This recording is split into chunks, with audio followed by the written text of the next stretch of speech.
Échale. Bienvenidos a un programa más de la Náusea TV. En esta ocasión nos acompañan Rafael de la Garza, Héctor Oz y Arsinoe Orihuela.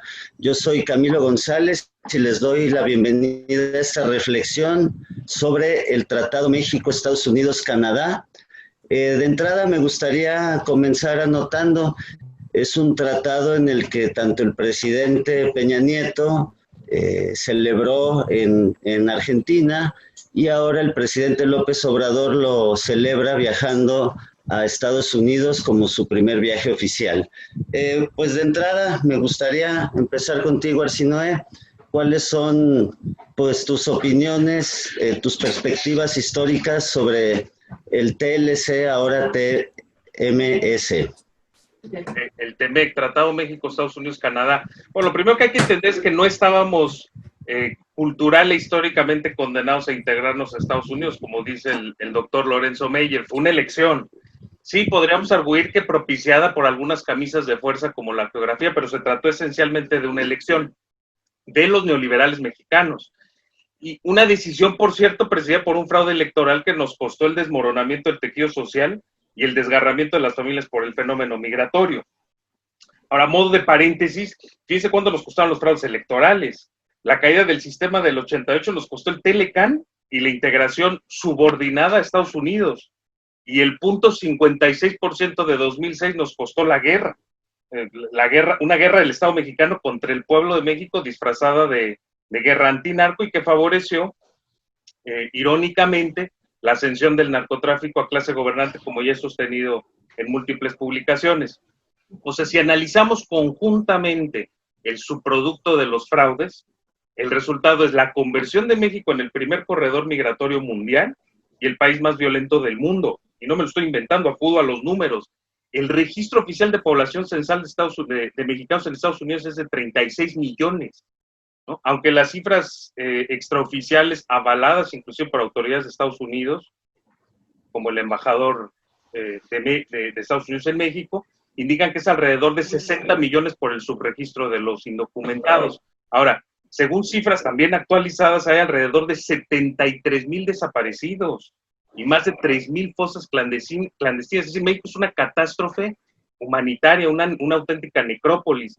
Y sin duda, el modelo económico configurado alrededor del Telecán tiene una responsabilidad clave.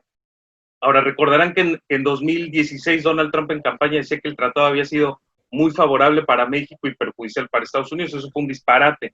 El Telecán destruyó el campo mexicano, redujo añicos la planta productiva nacional, pulverizó la red de caminos y transportes, señaladamente la industria aeronáutica, y expulsó a decenas de millones de mexicanos. Ahora, convendría tal vez modular y decir que esta devastación no habría sido tan exhaustiva si los gobiernos neoliberales hubieran protegido algunos eslabones estratégicos de la economía nacional, pero no, ellos apostaron por subordinar la totalidad de la economía al tratado, y ahí está el asunto crucial. Ahora, solo para contextualizar, el primer acuerdo se firma solamente entre Estados Unidos y Canadá en el 88. Después del fraude electoral de ese año, Carlos Salinas de Gortari, que el presidente ilegítimo de la época, de eso tenemos una colección, solicita a los otros dos países que consideren la posibilidad de incorporar a México al acuerdo. Y el argumento era que el país arrastraba un déficit por las crisis, o por la crisis de la deuda, la del 82, recordarán, que por cierto alentó las reformas estructurales, entre las cuales yo incluiría al propio Telecán como una especie de colofón reformista que termina de entregar la soberanía nacional.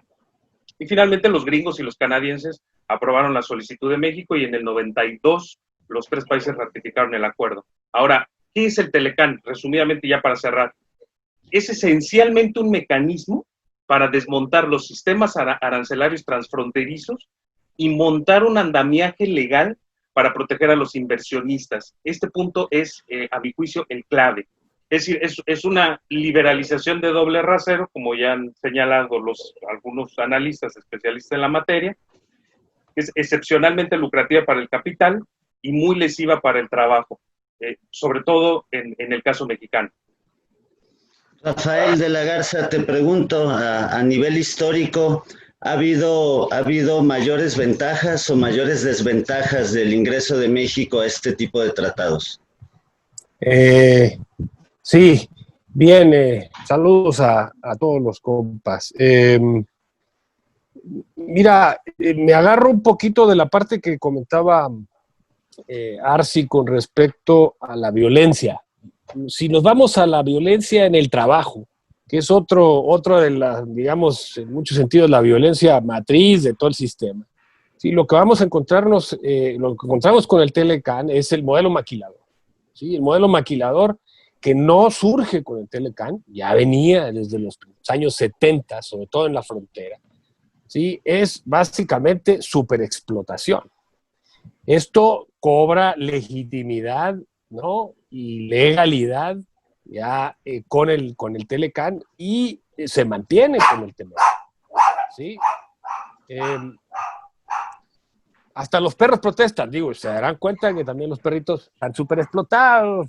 Ahora, en lugar de comer huesitos, pues comen alimento texturizado, importado a Estados Unidos, pero bueno, dejando de lado los animales, la explotación animal, la explotación la superexplotación del trabajo se va a mantener con el tema. Y esto es importante señalarlo, porque se ha mencionado constantemente la idea de que los Estados Unidos están preocupados, claro, por su economía en términos de que la competencia salarial es difícil de sostener porque aquí se paga muy poco. Entonces la idea es, sobre todo en la industria automotriz, que se les pague 16, 17 dólares por hora y se homologue de tal forma que con otros candados que tienen, digamos, se pueda recuperar un poco la industria automotriz en Estados Unidos, lo cual es un disparate. La industria automotriz en Estados Unidos ha crecido gracias a la superexplotación y a la deslocalización de la producción. Pero bueno, a lo que voy aquí es que en el TEMEC, ¿sí?, se habla de una supervisión laboral. ¿Sí? Ahora, precisamente, ¿no?, de acuerdo con el tratado, el nuevo tratado, se va a supervisar el trabajo para revisar precisamente que las condiciones laborales sean similares a Estados Unidos o a Canadá, aquí en México. Pero el único país de los tres que no acepta y no va a aceptar esa supervisión, adivine usted quién es, pues México, efectivamente. ¿De qué otra manera puede competir si no es con la superexplotación laboral? ¿Sí? Hace el año pasado tuvimos un movimiento de trabajadores de la maquila en Matamoros, Reynosa y Nuevo Laredo, Tamaulipas, que fue ejemplar y que demostró, ¿sí?, la fuerza que tienen estos trabajadores en caso de que pudieran enfrentarse y eliminar de alguna manera la superexplotación. La reacción del gobierno mexicano es ejemplar. La abogada que llevó estos casos y que encabezó este movimiento histórico, debo decirlo, la detuvieron, está ahorita fuera en un arraigo domiciliario, está cumpliendo su pena en Chihuahua, y hubo una feroz reacción por parte de los tres poderes del Estado. Huelga decir que la 4T no tuvo la menor atención ni se metió en esto. Entonces, yo quisiera en términos históricos plantear que el TEMEC no solo va a mantener la explotación, no, la va a acelerar y la va a llevar a, digamos, a dimensiones que no hemos conocido. Más ahora en estos tiempos de pandemia, porque ahora la gente que va a las maquilas, que la mayoría de ellas no se detuvo durante los primeros meses de la pandemia, va a tener que arriesgar literalmente su vida para obtener un salario que solamente le permite sobrevivir. Entonces, aunado a la violencia del narcotráfico y del Estado, que bueno, cuesta trabajo diferenciarnos, lo que vamos a tener es una mayor explotación en el mundo del trabajo, ¿sí? Y esto plantea mayor contradicción, un aceleramiento, una agudización de las contradicciones de la sociedad, ¿sí? Entonces, esto nada más me gustaría mencionarlo porque, insisto, esto abona a la violencia. No es casual que sea en las fronteras en donde más desaparece gente, ¿no? Y no gente que tiene que ver con periodismo, sino trabajadores de maquilas, trabajadoras, el caso de Ciudad Juárez es paradigmático. Ahora ya tenemos, sí, maquiladoras en Chiapas, en Tabasco, en Veracruz, en Aguascalientes. Usted dígame en qué estado del país no tenemos maquiladoras. Y lo que eso implica, ¿sí? En términos del tejido social y de las relaciones sociales que se dan en ese contexto. Entonces, esto es una profundización de esto en términos históricos que no ayuda a la pacificación del país y que, bueno, esto lo veremos, lo plantearé en la siguiente intervención, tampoco ayuda al desarrollo económico como nos han querido hacer creer en los últimos 30 años. Estamos hablando de inseguridad, estamos hablando de abandono del campo, estamos hablando de menores cobros de impuestos. Héctor Oz, desde tu perspectiva y un poco la pregunta que te hago, ¿por qué consideras o cuál consideras tú que sean las razones que ahora la 4T utiliza para hablar de este TEMEC como todo un éxito? ¿Qué tal, Camilo? Un saludo, Arsinoe de Rafa, un gusto poder estar aquí con ustedes otra vez. Pues mira, yo creo que poco se puede decir respecto a la 4T más allá del discurso, porque en el discurso, pues evidentemente tanto Trump como López Obrador, pues lo celebran, pero pues es lo que tienen que hacer. Yo quisiera precisamente ponerlo más en términos históricos, de qué representa este cambio del Tratado de Libre Comercio, del TLCAN al TEMEC, y pues partir de una idea que comentaba Arsinoe al principio. Se trató de una decisión, el hecho de que nos integráramos de la manera en la que nos integramos en la economía estadounidense. Definitivamente sí, pero no es una decisión de los gobiernos neoliberales. Es decir, este es un proceso que viene desde los años 40, 50, ¿sí? Y el capitalismo funciona con crisis, todos lo sabemos, las famosas ondas, ciclos Kondratiev y demás. Y hay que señalar que el Tratado de Libre Comercio, el tratado original, el famoso NAFTA, se da en un momento en el que la economía mundial se está desacelerando. Entonces eso lleva a que los países del centro, los países hegemónicos como los Estados Unidos, pues busquen deslocalizar su producción, es decir, buscando principalmente la mano de obra barata, que es lo que comentaba Rafael acertadamente, pues buscan mandar sus empresas a otro lado, sus industrias a países donde los costos son menores por la debilidad de los gobiernos, por un sinnúmero de cuestiones. Lo que tenemos a partir de los 2000, o cuando menos desde el 2010, es que la economía mundial, independientemente obviamente de la cuestión de la pandemia, que bueno, es otra cuestión, desde el 2010, después de la crisis del 2008-2009, el capitalismo mundial ha venido creciendo a ritmos bastante impresionantes. Por ejemplo, es quizá curioso que la década de 2010 fue la primera década en mucho tiempo en la que no hubo una crisis. Hubo en los 90s, hubo en los 2000s. En los 2010 no hubo una crisis de proporciones mayúsculas. Entonces, ¿esto qué permite? Pues que los Estados Unidos como país todavía, si no ya hegemónico, sino en una etapa post-hegemónica, pero que todavía mantiene cierta primacía, sobre todo en el terreno financiero, pues busque hasta cierto punto reorientar todas esas inversiones que en un momento salieron del país hacia sus propias economías. No es tampoco que estén muy preocupados por sus trabajadores, sino que, bueno, este crecimiento que ha tenido el Producto Interno Bruto de los Estados Unidos les permite de una u otra manera un mayor poder de negociación a su clase trabajadora, evidentemente no a todas, sino a la que se encuentra en algunas industrias muy específicas, y que, bueno, permite negociar precisamente lo que decía Rafa, el hecho de decir que ciertos sectores de la economía mexicana, en este caso, tienen que ganar lo equivalente a lo que ganan trabajadores estadounidenses o canadienses para precisamente poder competir de manera leal y no desleal como supuestamente se hace. Eso por un lado. Entonces, entender que esta inercia que se viene dando no es algo particular de los Estados Unidos, es decir, no es que Estados Unidos sea el único que regrese a políticas proteccionistas. Países como Alemania o como Japón lo han hecho ya precisamente porque se trata de un momento de expansión del sistema económico. Entonces, en este momento los países centrales pueden recuperar cierta hegemonía en la producción y deslocalizar ciertas cosas que estaban produciendo en otro lado. Ahora, para cerrar esta primera participación, yo quisiera que pensáramos un poquito en la industria mexicana, en lo que es la industria mexicana. Y se trata de una industria que no nada más está desintegrada desde el neoliberalismo, desde los 80, sino que nació desintegrada y continúa desintegrada durante todo el modelo del desarrollo estabilizador y demás. Una industria que nació bajo el amparo del Estado, con negocios ahí turbios entre los amigos y los compadres, como toda la vida, y que en su primer momento, digamos, los primeros 40, 50 años de esa industria estuvo fuertemente subsidiada, con costos de energía baratos, ridículos, precisamente por la abundancia que teníamos en su momento. Es decir, es una industria que nunca ha podido competir en términos de productividad o en términos del output que tiene cada trabajador con otras industrias, precisamente por su carácter dependiente de la economía estadounidense.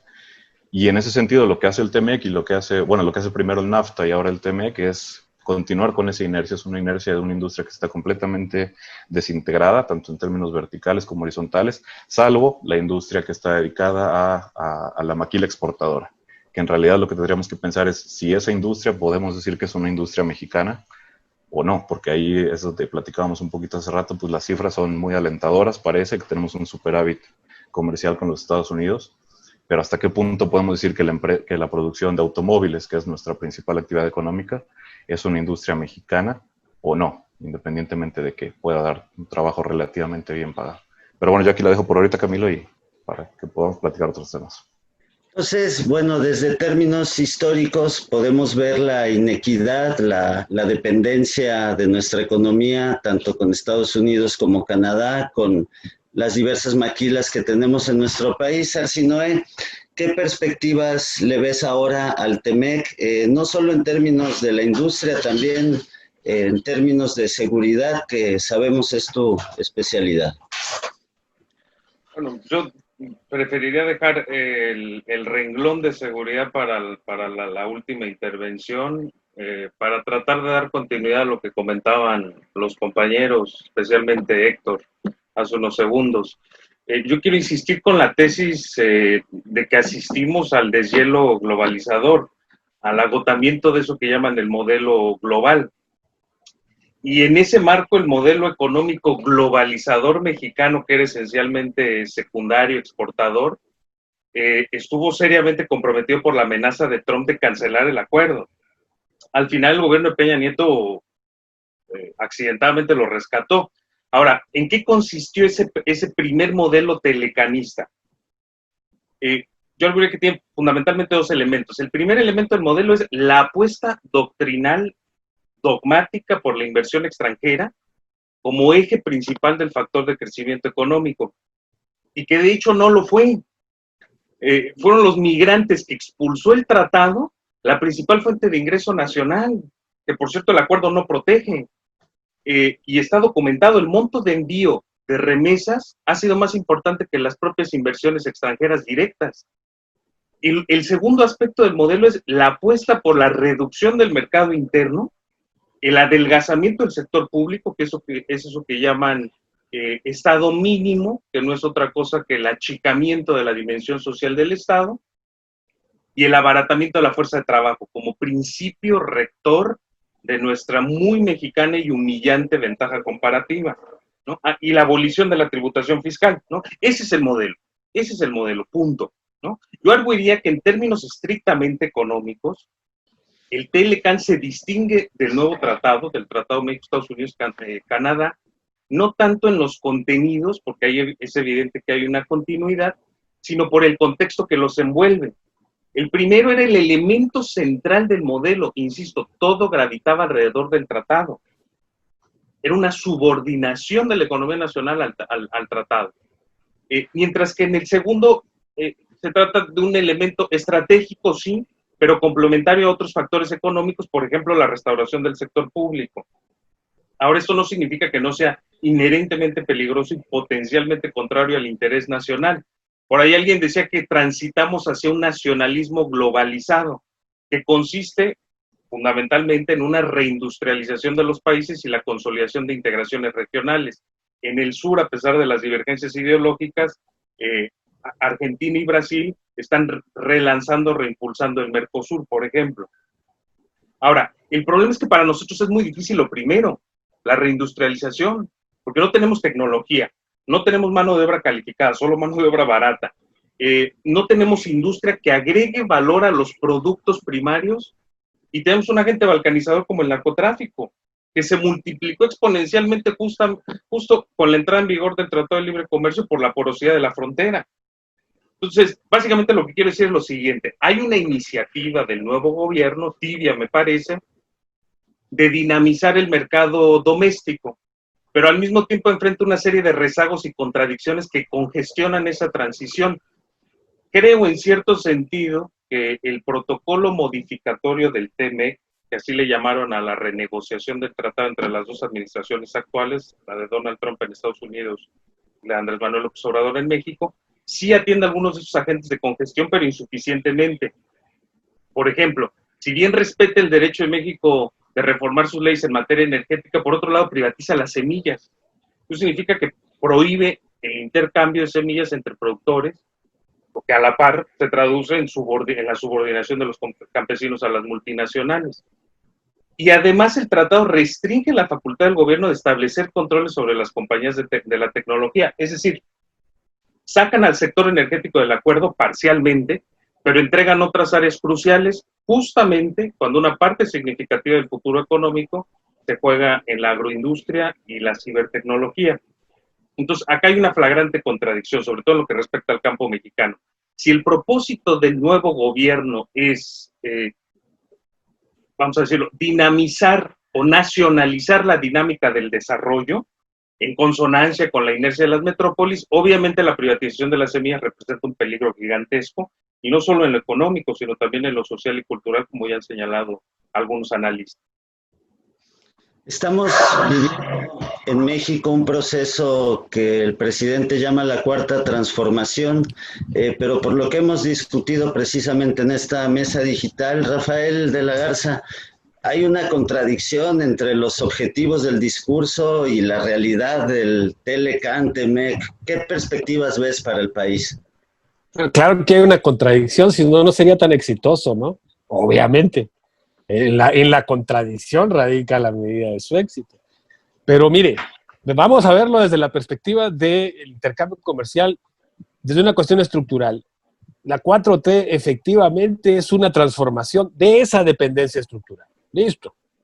Sí, así como él hace una lectura de la independencia, la reforma, la revolución, podríamos claramente mostrar ahí cómo hay una transformación de esta dependencia estructural. ¿Sí? La independencia nos aleja de España y nos pone básicamente bajo el control inglés, básicamente, y sobre todo porque es el poder hegemónico del sistema mundo.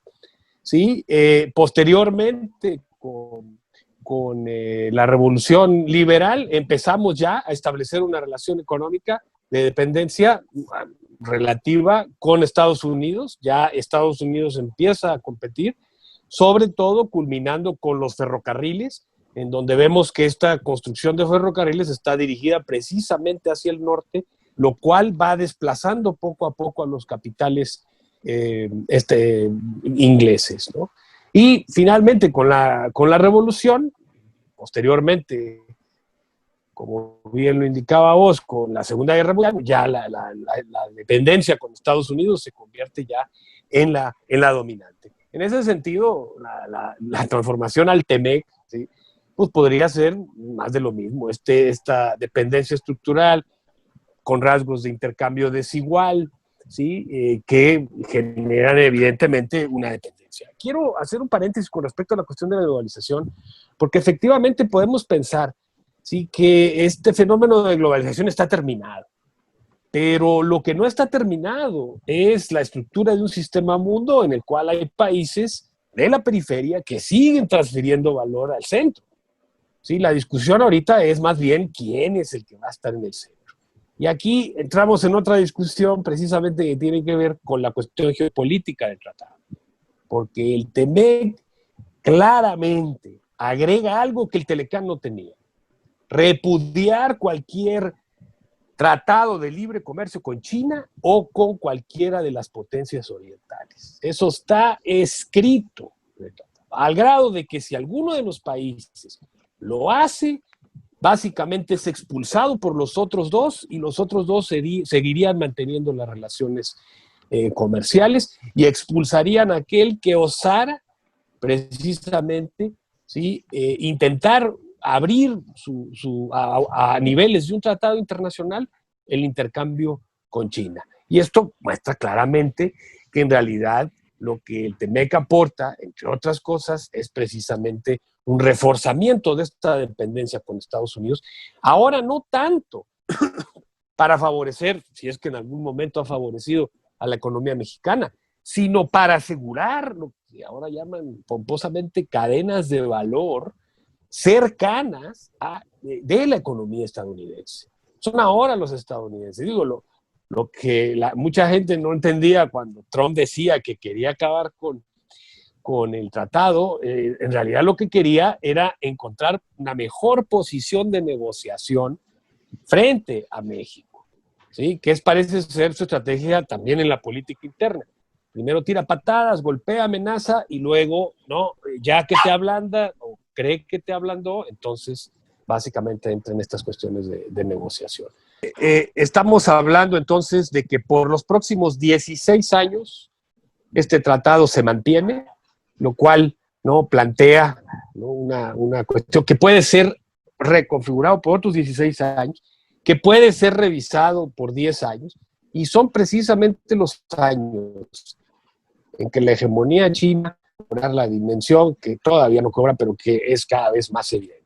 La economía del dólar está de salida y básicamente lo que el TEMEC aporta en ese sentido es profundizar ahora sí con mayor fuerza esta dependencia en términos geopolíticos. Y lo que menciona Arsi con respecto a la cuestión agropecuaria y la agricultura, pues es terrible, es terrible. Básicamente sí se da un paso más para controlar, ahora sí, semillas que han sido producidas por miles de años, ¿sí? Y que ahora van a ser susceptibles de ser patentadas por estas grandes compañías y por lo cual les será imposible intercambiar semillas. Esto ya pasó en la India, está pasando en la India y ha generado un conflicto terrible porque la gente se endeuda para comprar las semillas transgénicas y luego básicamente no puede recuperarlo. Estamos hablando de suicidios, de abandono de tierra, de un desastre. Bueno, esto ya empezó con el Telecán, ahora se profundiza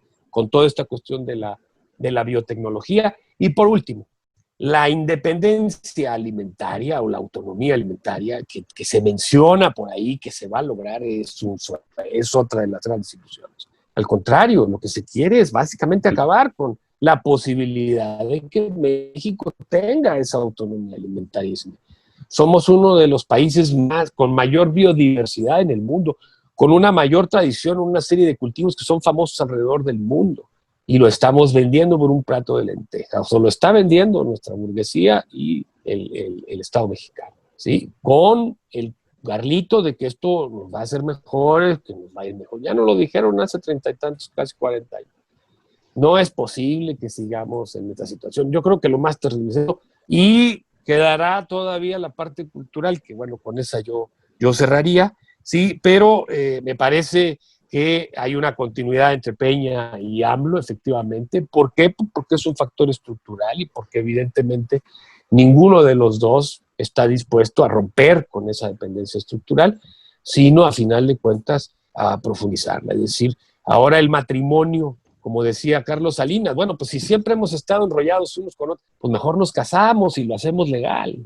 Y bueno, ahora parece ser que agregaron cláusulas, ¿sí?, extras a este matrimonio para asegurar que el divorcio no es una opción. Héctor dice que una de las fortalezas de la 4T es precisamente su política internacional, tanto que le volvió a otorgar a México un asiento en el Consejo de Seguridad de la ONU. De igual manera, Jesús Seade, el negociador principal de la 4T, está propuesto para la Organización Mundial de Comercio.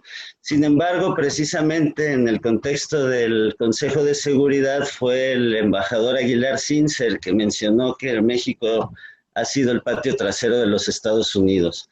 ¿El TEMEC nos fortalecerá, nos ayudará a salir de esa posición?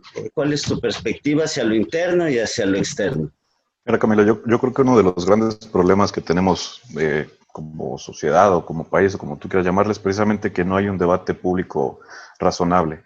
Entonces, mucho se dijo ahorita las semanas anteriores que si AMLO fue a ponerse de rodillas frente a Trump y análisis que la verdad es que abonan poco o nada y no se ven precisamente, como comentaba Rafael, las cuestiones estructurales. Es decir, ni Peña Nieto ni López Obrador tenían el margen de maniobra que suponemos que tienen. Es decir, hay condicionantes estructurales que, insisto, no vienen de Carlos Salinas para acá, es decir, son condicionantes estructurales que vienen desde los 50, desde los 60.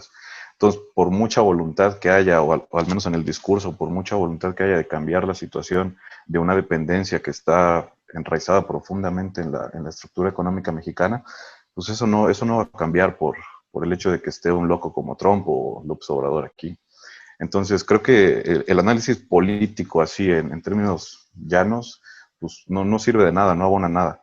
Entonces, más bien hay que considerar precisamente cuáles son esas determinantes estructurales y cómo se relacionan las dos economías. En este caso, por ejemplo, lo que mencionaba Rafa es clave en este asunto. O sea, hay una cuestión geopolítica que tiene que ver con la construcción de un bloque económico, como las patadas de ahogado de Estados Unidos de recuperar cierta primacía en el mercado internacional, de lo que no se dieron cuenta, o sí se dieron cuenta, pero pues no están plenamente conscientes, es que China no necesita tratados de libre comercio.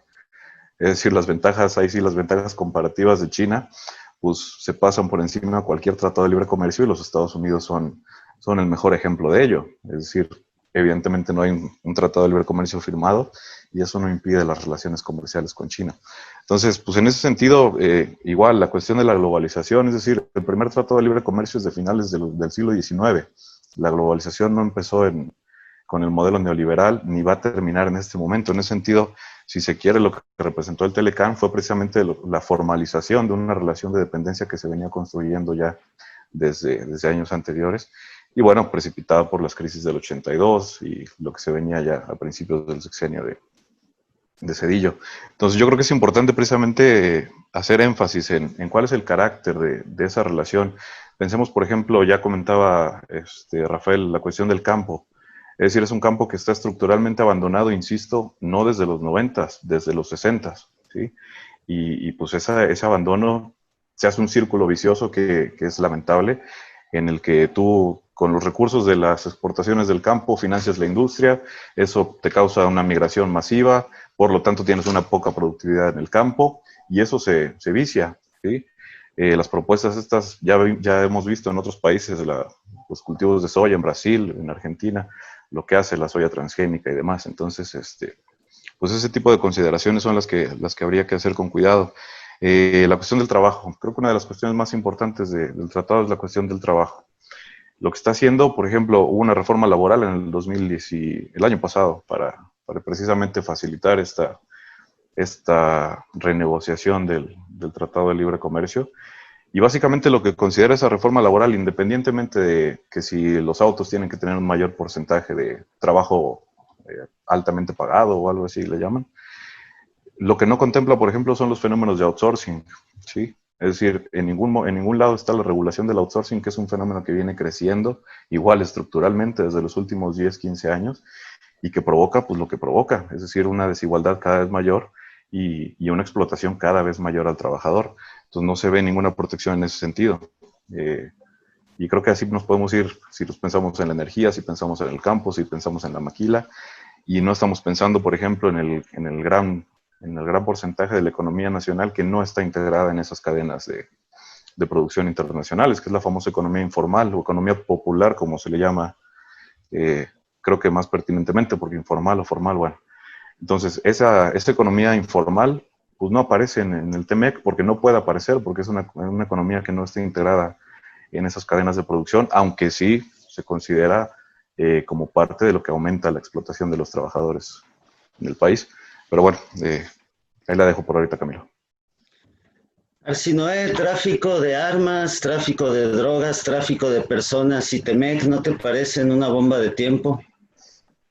Sí, yo creo que habría que tratar de enfocar la cuestión desde la perspectiva de la arquitectura de la economía política mexicana y desde allí ir atendiendo estos asuntos más particulares.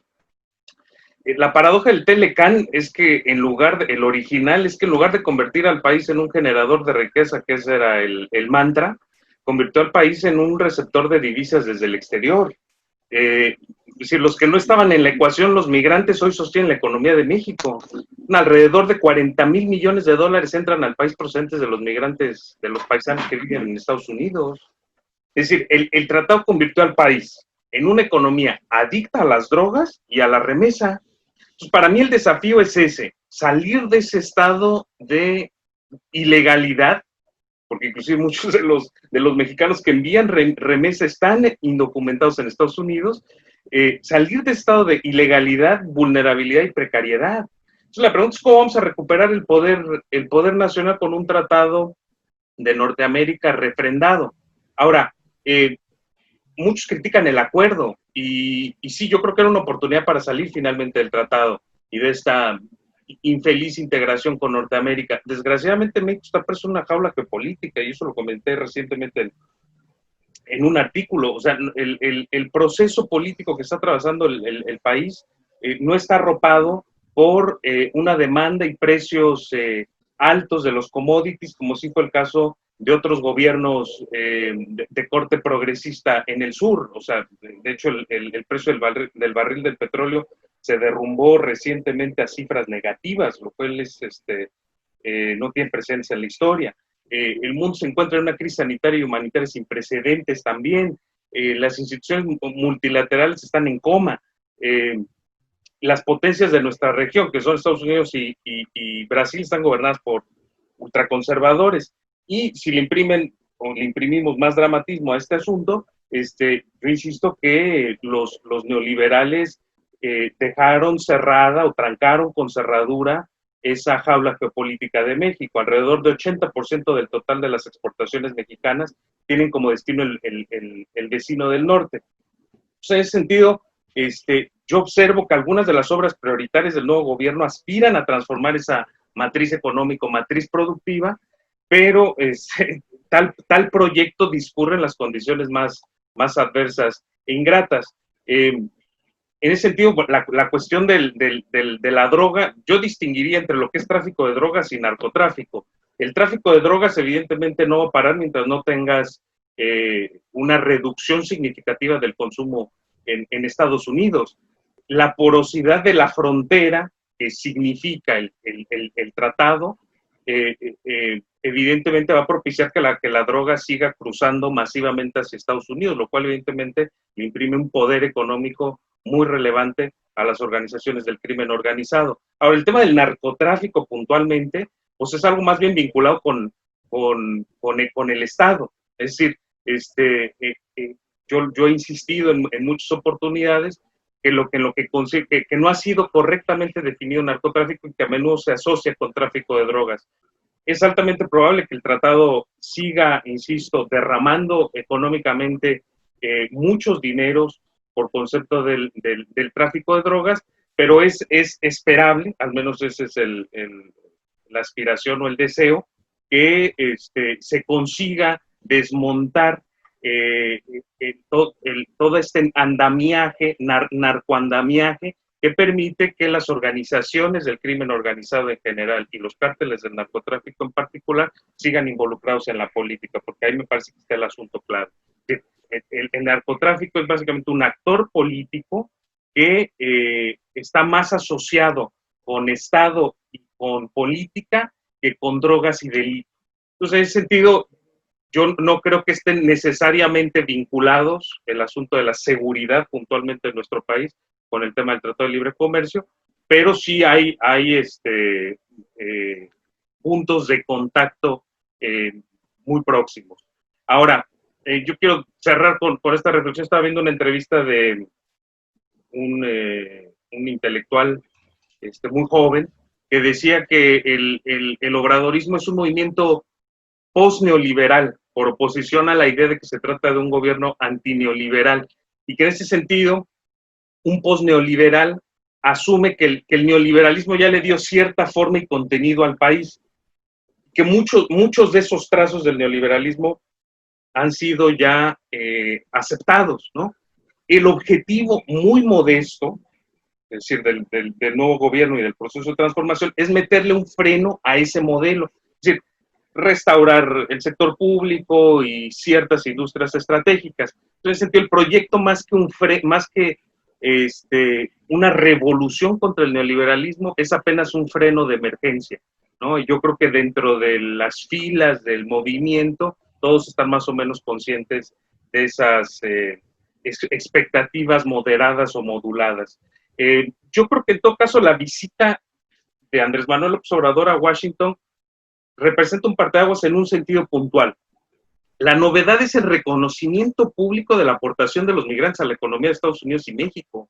Los neoliberales nunca aceptaron esa aportación. Yo insisto, sostenemos la economía de México, son 40,000 millones de dólares los que cruzan de Estados Unidos a México. Entonces, evidentemente, lo que se va a reparar de aquí en adelante es que esa comunidad es vital para la gobernabilidad de los dos países, de Estados Unidos y de México. Entonces, en ese sentido, se reafirma la importancia del respeto a nuestros migrantes, y creo que eso va a tener un impacto profundo, acompañado con otras políticas como la de convertir los consulados de México en Estados Unidos en defensorías de los derechos de los migrantes. Insisto, va a tener un impacto significativo en la comunidad mexicana radicada en Estados Unidos. Y ese es uno de los escasos aspectos alentadores que yo observo de todo este proceso. Muchas gracias, Arcimé, por tus comentarios. En términos culturales y sociales, Rafael de la Garza, ¿qué esperas de los mexicanos? ¿Qué esperas de la 4T? ¿Cuál es tu visión en adelante de lo que el TEMEC repercutirá en nuestro país? Sí, pero antes de entrar a esto quisiera agarrarme de una parte de la intervención de Arci con respecto a este freno al neoliberalismo. Y efectivamente el discurso está en ese tenor. Pero el asunto es que el TEMEC ahora resulta que va a fortalecer la intervención de mecanismos legales extranacionales para decidir conflictos, no solo entre empresas locales e internacionales, sino entre estados nacionales y transnacionales. ¿Sí? En este caso, se está planteando toda la discusión, lo acabamos de ver con esto de las energías limpias, ¿no? Que cómo es posible que la Comisión Federal, que cómo, que lo que están pidiendo las transnacionales, ¿no? Irónicamente o cínicamente, es un piso parejo, incluso con las empresas del Estado. Entonces, uno de los detalles que yo recuerdo del neoliberalismo, pues era precisamente achicar el Estado. Que las empresas del Estado desaparecieran o dejaran de tener el control del mercado. ¿Sí? Entonces, un freno parece ser el que la Comisión Federal ponga un cierto orden, el que Pemex logre restablecer sus finanzas, logre convertirse en una empresa nuevamente productiva y que relativamente pueda impulsar el país, pero esto no impide que el tratado defina claramente que si las transnacionales perciben, no necesariamente que suceda, perciben que el piso no es parejo, pueden interponer, ¿sí?, demandas en tribunales internacionales que ellos controlan, ¿sí?, para impedir esos frenos o leves frenos que pudieran darse, como sería precisamente el revivir a Pemex y a Comisión Federal de Electricidad, por decirlo, ¿sí? A mí me parece que ahí vemos estas contradicciones entre el discurso y la realidad. Efectivamente, cuando decimos que el conflicto estructural es muy difícil de romper, no estamos diciendo que sea imposible. ¿Sí? Efectivamente, lo primero que tenemos que aceptar, pues, es reconocer es precisamente la existencia de una estructura económica, ¿no?, que forma parte de un contexto histórico, en fin, de un contexto global, etc. ¿Sí? Yo creo que podemos partir de eso. Y yo creo que sí hay posibilidades, porque lo que estamos viendo entre el Telecán y el TEMEC es que en el 88, cuando se firma el Telecán, y el 92, Estados Unidos acababa de salir, vamos, del triunfo efímero, si ustedes quieren, no, pírrico, de la caída del muro de Berlín, del TINA, del no hay otra salida más que la nuestra, de la caída de la Unión Soviética, del rompimiento de la bipolaridad, efectivamente, del boom de Wall Street. Entonces, claro, era un contexto en el que Estados Unidos estaba básicamente, sí, en las últimas llamaradas, ¿no?, de su poder. No es el caso ahora con el TEMEC. ¿sí? Tan no es el caso que uno de los candados es que nosotros no podemos abrirnos hacia la región económica más potente de hace 10 años y que tiene todavía para que es China, Rusia y toda la zona del Pacífico Sur. ¿Sí? Entonces, ¿cómo es posible que nuestra clase gobernante no se dé cuenta de eso? Sí, y aproveche esa situación precisamente para hacer algo, ¿no?, que permita no solamente empoderar el discurso, de la expresión, sino generar en los próximos 50 años la posibilidad de que este país, ¿sí?, deje de generar pobres, deje de vivir en una violencia de guerra civil de baja intensidad. Esa es la posibilidad que estamos tirando a la calle, ¿sí?, a pesar del discurso. Entonces, ¿cómo? Seguimos, o sea, yo puedo entender que Carlos Salinas no lo haya visto, entre comillas, aunque ya había muchos que lo veían, que no era con Estados Unidos la cuestión, que esto estaba cambiando, ¿sí? Que la región económica ya no iba a estar en Norteamérica, a pesar de su fuerza y de su capacidad, incluso hasta hoy. Pero aún podemos decir que hace casi 40 años eso era difícil de ver. Hoy es inevitable no verlo. Entonces es evidente, más que evidente. Y sin embargo, no vemos, en mi opinión, una reacción. Yo entiendo que la burguesía nacional o lo que queda de ella no vea otra salida que convertirse en empleados de primera clase, vamos, de alta, VIPs, ¿no?, de empleados VIPs para Estados Unidos, ¿no?, que vendan sus empresas con tal de quedarse con una buena cantidad de dinero. Pues esa es la burguesía que hemos conocido en México desde siempre, ¿sí? Pero que un gobierno que plantea la idea de acabar con el neoliberalismo, de plantear una idea de respeto, de incluso con veleidades nacionalistas, yo hubiera esperado una negociación que evidentemente no rompiera con esta dependencia, porque eso implicaría un proceso que no depende solo de una persona, pero que no fuera básicamente hablar, pues no como habló. Digo, yo entiendo que no, es que es una cuestión simbólica, pues podemos interpretarlo en términos simbólicos. Y si vamos a decir que nos tratan bien, que nos han permitido, que gracias, o sea, pues entonces simbólicamente ahí la dependencia entra ya en el aspecto cultural, y con esto termino, porque tal vez lo que dure más de esta Belle Époque estadounidense de la posguerra es precisamente su influencia cultural en el mundo. A través de Mickey Mouse, de Walt Disney, que se ha convertido en una corporación de corporaciones, y de Hollywood, ¿sí?, básicamente, y de los grandes medios, porque ellos controlan a la mayor parte de los medios de comunicación a nivel mundial. Entonces, a nivel cultural, el que si los mexicanos sigamos pensando que la única solución económica es la inversión extranjera, es decir, el dinero de otros, y que de otra manera no hay salida, ¿sí? Pues básicamente esto nos muestra una dependencia cultural, un sometimiento cultural, ¿sí?, que impacta en todos los ámbitos de la vida social, de una manera fortísima. Vea usted los memes y las cosas que nos mandan por WhatsApp o que vemos incluso en redes sociales, ¿sí?, donde comparamos lo bueno, y es casi siempre un superhéroe estadounidense, y lo mexicano, un policía mexicano, ¿sí?, de preferencia despeinado, con sobrepeso, todo el modelito. Y es así como nos vemos frente a ellos. Y esto tiene que ver precisamente con esta fuerte, ¿no?, sometimiento, esta fuerte dependencia cultural que a final de cuentas es la que puede prevalecer, porque no me cabe la menor duda en que en 30 o 40 años va a ser imposible, ¿sí?, aislar a México y a Sudamérica del eje Rusia-China. Digamos que esas son cuestiones que se imponen por la fuerza de los hechos, no porque uno quiera o no.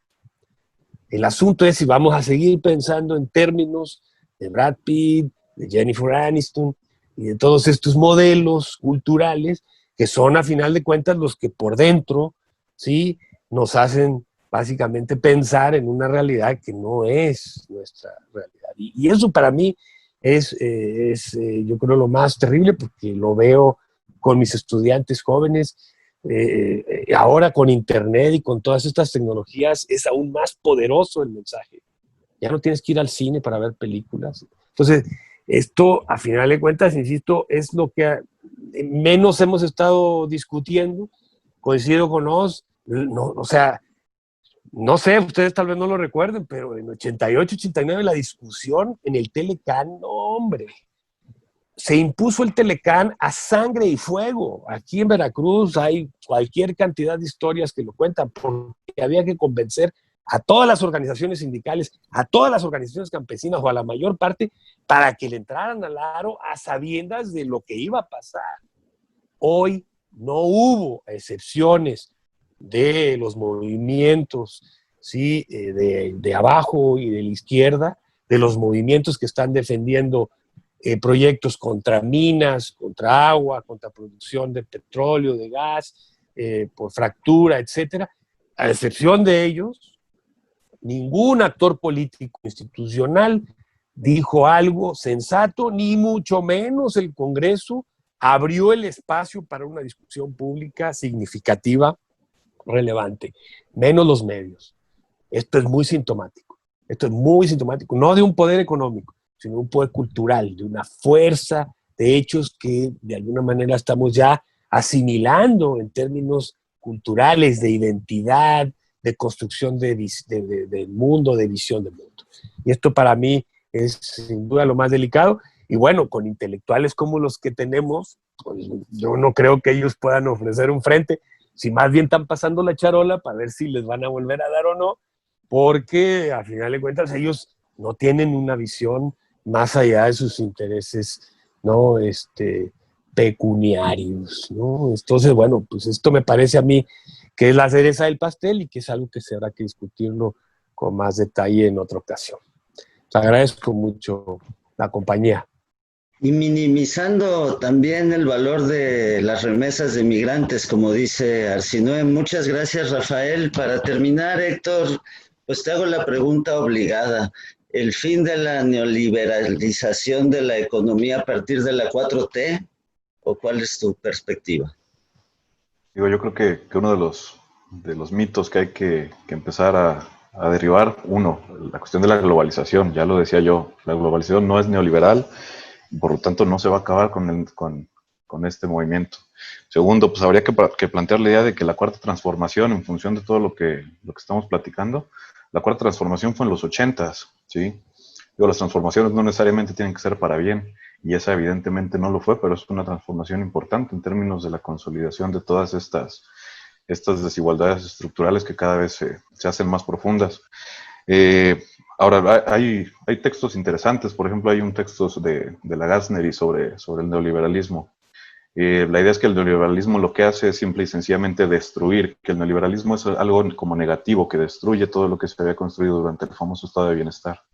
Y no, lo cierto es que el neoliberalismo también produce ciertas cosas, digo, no las más positivas, pero el neoliberalismo también produce ciertas lógicas y sobre todo produce sujetos, produce individuos neoliberales, si se quiere, y es lo que decía Rafa al final, ¿no? Entonces estamos acostumbrados a pensar de una manera neoliberal, de una u otra forma, y contra eso es difícil pensar en alternativas. Digo, por ejemplo, habrían los compañeros al principio de esta plática con la cuestión de los movimientos de maquilas. Y fue algo que pasó en términos generales completamente desapercibido. En los medios nacionales pocos reflejaron esta situación. Lo sabemos nosotros porque, bueno, bien o mal ahí estamos investigando y viendo qué es lo que ocurre, pero nadie le dio una cobertura nacional cuando era un movimiento importante, de magnitudes importantes, y que estaba peleando precisamente eso, en una industria que es clave en esta dinámica México-Estados Unidos, en esta inserción, en esta extracción de valor de México y que se va hacia los Estados Unidos, hacia el centro todavía del sistema mundo, pues nadie puso el dedo en esa discusión.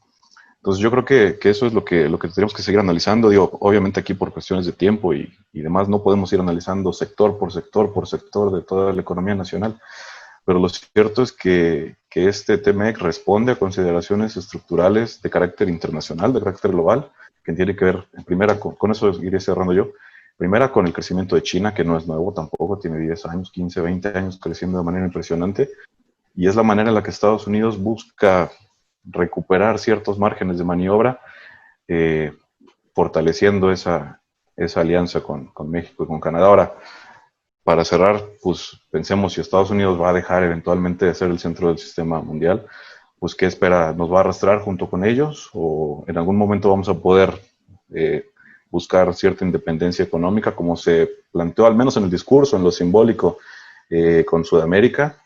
Entonces, eso es lo que hay que pensar, más allá de que si hay una cuarta transformación en este momento o no.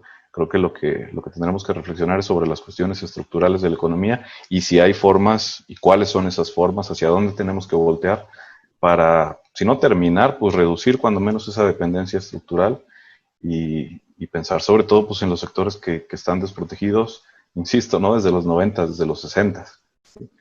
Entonces yo con eso cerraría y un saludo a todos, un abrazo. Muchas gracias, Héctor Oz. Les reitero mi agradecimiento a Arsinoe, Rafael, Héctor, y bueno, a todos los que nos siguen en La Náusea TV, esperamos sus comentarios. Muchísimas gracias.